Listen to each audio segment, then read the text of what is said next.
Hello guys, स्वागत है अपने यूट्यूब चैनल में। आज की इस वीडियो में हम बात करेंगे जेके एसएसबी के अपकमिंग एग्जाम्स के बारे में। जैसे आपको पता है कि फाइनेंस अकाउंट असिस्टेंट का एग्ज़ाम जो कल कंडक्ट किया गया, ठीक है। उसके बाद अब अपकमिंग कौन कौन से एग्ज़ाम्स आने वाले हैं आपको कंप्लीट इन्फॉर्मेशन देंगे। कुछ के एग्ज़ाम्स कैलेंडर भी ऑलरेडी आउट किए गए हैं, कुछ एग्ज़ाम्स का भी एग्ज़ाम कैलेंडर नहीं आउट किए गए हैं। वो एग्ज़ाम भी कब तक हो सकते हैं आपको डिटेल्स में इन्फॉर्मेशन देंगे। आपसे छोटी सी गुजारिश है कि आप इस चैनल पर फर्स्ट टाइम विजिट करें तो चैनल को सब्सक्राइब करें एंड बेल आइकन को प्रेस करें। तो गाइस, सबसे पहले अगर मैं बात करूँ तो जो वेटनरी फार्मासिस्ट का एग्ज़ाम जो कंडक्ट होना था 21 ऑफ जनवरी को, वो अब जो है वो उसको पोस्टपोन करके अब जो है वो आपका एग्ज़ाम कंडक्ट होगा 11 ऑफ फेब को, ठीक है। 11 ऑफ फेब 2024 को कंडक्ट किया जाएगा। बाकी जो एग्ज़ाम है जिनके ऑलरेडी यहाँ पे डेट आउट की गई है, animal ship husbandry and fishery departments में यहाँ पे डिप्टी इंस्पेक्टर का एग्ज़ाम जो आना है, ये 3 ऑफ मार्च को यहाँ पे कंडक्ट किया जाएगा, ठीक है, 3 ऑफ मार्च को। उसके बाद यहाँ पे फाइनेंस डिपार्टमेंट में जो सब इंस्पेक्टर का एग्ज़ाम है ये 10 ऑफ मार्च में कंडक्ट किया जाएगा। उसके बाद फाइनेंस डिपार्टमेंट में जो इंस्पेक्टर का एग्ज़ाम है यहाँ पे ये 17 मार्च में कंडक्ट किया जाएगा। देन यहाँ पे रेवेन्यू डिपार्टमेंट जो पटवारी का एग्ज़ाम है ये आपका 31 ऑफ मार्च 2024 में कंडक्ट किया जाएगा, ठीक है। तो ये वाली एग्ज़ाम्स की डेट ऑलरेडी जो है वो जेकेएसएसबी ने आउट कर दी गई है। लेकिन एक और एग्ज़ाम है वेटनरी फार्मासिस्ट का जो नोटिफिकेशन नंबर है 4 ऑफ 2022, उसका एग्ज़ाम भी अभी जो है वो जेकेएसएसबी ने अनाउंस नहीं किया। एक जो वेटनरी फार्मासिस्ट का जो 11 को कंडक्ट होना है वो 10th लेवल का है। एक ग्रेजुएशन लेवल का एग्ज़ाम जो वेटनरी फार्मासिस्ट का, उसका भी जो अभी ना ही तो सिलेबस आउट किया गया है, ना ही उसका जो है वो एग्ज़ाम डेट आउट की गई है, ठीक है। तो उसका एग्ज़ाम भी जो है वो बहुत जल्द आपका कंडक्ट किया जाएगा। मार्च के बाद आपका एग्ज़ाम जो है वो अप्रैल के मंथ में कंडक्ट होने के चांसेस है, ठीक है। उसके बाद अगर हम बात करें तो जो फॉरेस्टर का एग्ज़ाम है, फॉरेस्टर का एग्ज़ाम से पहले आपको जो है वो जो है फिज़िकल होगा। तो फिज़िकल भी आपका जो है वो उसका भी नोटिफिकेशन आपको बहुत जल्द ही देखने को मिल जाएगा। मोस्ट प्रोबेबली आपको जो है मार्च के मंथ में ही या फिर मार्च अप्रैल के मंथ में ही आपको जो फिज़िकल कंडक्ट किया जाएगा, ठीक है।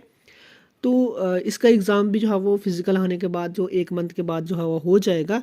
देन अगर हम बात करें तो जो सुपरवाइज़र के फॉर्म ऑलरेडी फिल हुए थे उसका एग्ज़ाम जो कब तक होगा, काफ़ी स्टूडेंट जो है वो पूछ रहे हैं। तो उसके रिगार्डिंग जो मैं आपको बता दूं, अभी उसका जो एग्ज़ाम है आपका अगर जल्दी ही कंडक्ट किया गया तो मई के मंथ में ही कंडक्ट किया जाएगा, क्योंकि इससे पहले जो एग्ज़ाम्स है जेकेएसएसबी के भी पेंडिंग है बहुत सारे एग्ज़ाम्स, तो वो एग्ज़ाम्स अभी कंडक्ट किए जाएंगे।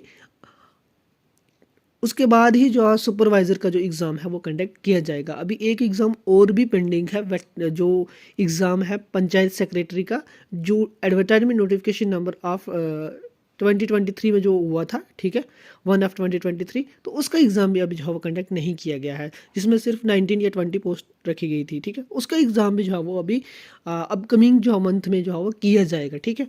तो बाकी आप उसी के अकॉर्डिंग अपनी प्रिपरेशन जो शुरू कर सकते हो, ठीक है। तो बाकी एग्ज़ाम्स की अगर बात करें तो एग्ज़ाम्स लेवल, जैसे मैं आपको बता दूं, एग्ज़ाम्स लेवल जो कोई एग्ज़ाम्स जो है ज़्यादा टफ पूछ देते हैं जीके, कोई एग्ज़ाम्स जो है वो बहुत इजी पूछ देते हैं।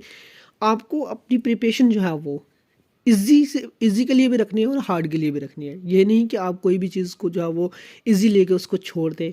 अब बोलेंगे ये जेकेएसएसबी नहीं पूछेगी, तो जेकेएसएसबी उन्हीं चीज़ों को ही पूछती है जो हम चीज़ें छोड़ते हैं, जिन चीज़ों को बेसिक भी पूछती है, और जेकेएसएसबी जो है वो बहुत ज़्यादा डीप भी पूछती है। तो आपको जो है वो अपनी तैयारी को जो है वो उसी के अकॉर्डिंग लेकर चलना है, ठीक है। बाकी आपने एग्ज़ाम्स जो पेपर है मैंने आपको ऑलरेडी प्रोवाइड की हैं, आप देख सकते हो। जो भी एग्ज़ाम कंडक्ट होता है तो उसका आपको क्वेश्चन पेपर जो है वो हमारे जो चैनल्स पे, टेलीग्राम चैनल पे एंड व्हाट्सएप ग्रुप में आपको मिल जाता है। वहाँ पे पीडीएफ्स डाउनलोड करके आप जो उसको सॉल्व करने की कोशिश किया करें, ठीक है। तो गाइस, ये जो आपको बातें, इन चीज़ों का ध्यान रखना है। और मोस्ट जो इम्पॉर्टेंट थिंग मैं आपको बता देता हूँ, जो कंफ्यूज करते हैं एग्ज़ाम्स में, रिवाइज ना करना, ठीक है। हमारे पास नॉलेज बहुत ज़्यादा होती है पढ़ी हुई, लेकिन जब हम एग्ज़ाम देने जाते हैं, जब हम क्वेश्चन सॉल्व करने बैठते हैं, तो वहाँ पे हमको जो है वो कन्फ्यूज़न होती है। कन्फ्यूज़न क्यों होती है कि हम रिवाइज़ नहीं करते। रिवाइज़ ना करने की वजह से हमें कन्फ्यूजन होने की वजह से वहाँ पे हमारा क्वेश्चन गलत हो जाता है। ये नहीं होता कि हमारे पास उसकी इन्फॉर्मेशन नहीं होती, इन्फॉर्मेशन हमारे पास होती है, स्टोर होती है इन्फॉर्मेशन, लेकिन हमने रिवाइज़ नहीं किया होता उस चीज़ को, तो वहाँ पर वो चीज़ हमें कन्फ्यूजन डाल के देती है और हम उस क्वेश्चन को गलत कर बैठते हैं। तो आपको करना क्या है, रिवाइज़ जो है वो बार बार करना है, ठीक है। जितना हो सके आपको पॉसिबल रिवाइज़ करना है। रिवाइज़ करने से ही आपको जो है वो जो कन्फ्यूजन्स वगैरह होंगी और जितने भी जो आपके एग्ज़ाम्स में क्वेश्चन गलत होने के चांसेस होते हैं वो कम हो जाते हैं, ठीक है। तो आप अपने एग्ज़ाम्स की तैयारी जो है वो इन डेट्स के अकॉर्डिंग कर सकते हो, जो ऑलरेडी एडवर्टाइजमेंट की जो डेट्स आई हुई हैं, ठीक है। बाकी जो एग्ज़ाम्स आने हैं उनके भी जो सिलेबस वगैरह जो जेके एसएसबी ने कुछ आउट कर दिए ना, आप वहाँ पे चेक करके उसके अकॉर्डिंग अपनी जो आप प्रिपरेशन कर सकते हो। ये इंपॉर्टेंट अपडेट थी जो आप तक शेयर करनी थी। वीडियो अच्छी लगी तो वीडियो को लाइक कर ले और चैनल पे फर्स्ट टाइम विजिट कर ले तो चैनल को सब्सक्राइब कर ले। मिलते हैं नेक्स्ट टॉपिक के साथ। Thank you for watching this video.